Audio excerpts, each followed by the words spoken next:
Hi, I'm Francie Hinrichsen and I help small businesses understand how to use SEO to their advantage. This video is going to talk about how and why to submit your sitemap to Google Search Console. So let's talk about first, what is a sitemap? A sitemap is a file that tells search engines what the structure of your site is like, what type of content is on your site, and how the pages on your site are related.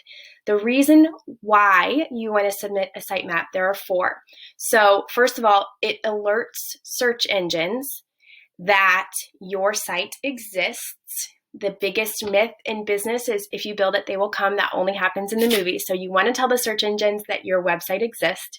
Second, when you update any content, for instance, if you publish a blog post, or if you update an employee on your About page and you add information about that employee, then the search engines will know to crawl that new content and recommend that content to searchers when it's appropriate. Third, it yields incredible data and analytics that you can take and then re-implement back into your website. For example, keywords, or how you're appearing in the search engine results. And fourth, it will alert you that if you have any crawl issues on your website. So it's super easy. I'm going to show you how, but first I just want to talk about how often do you submit your sitemap. So by far and large, most people won't need to resubmit their sitemap. If you're not doing a great deal of changing the content on your website, you probably won't need to resubmit. But here are two situations where you might want to. If you do a big overhaul of your site, so if you change the menu and how the pages are laid out, what pages are subpages of others, you're going to want to resubmit. Or if you do any changing to your domain, then you're going to want to resubmit. So let's dive in. Let me show you how you submit your sitemap. So the reason why I focus on Google is because Google has 70% of the search market share. So really over Bing and Yahoo, who both have less than 10%. And it's really where your time and money investment is going to be best used. So I submit to Google Search Console.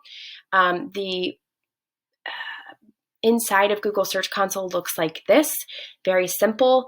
All you got to do is Google Search Console. If you have never logged into your Google Search Console account, you'll need to claim your account, and then you'll need to link up your domain. Up here, if you have multiple websites that you have access to their search consoles, you'll do a drop down and select your website.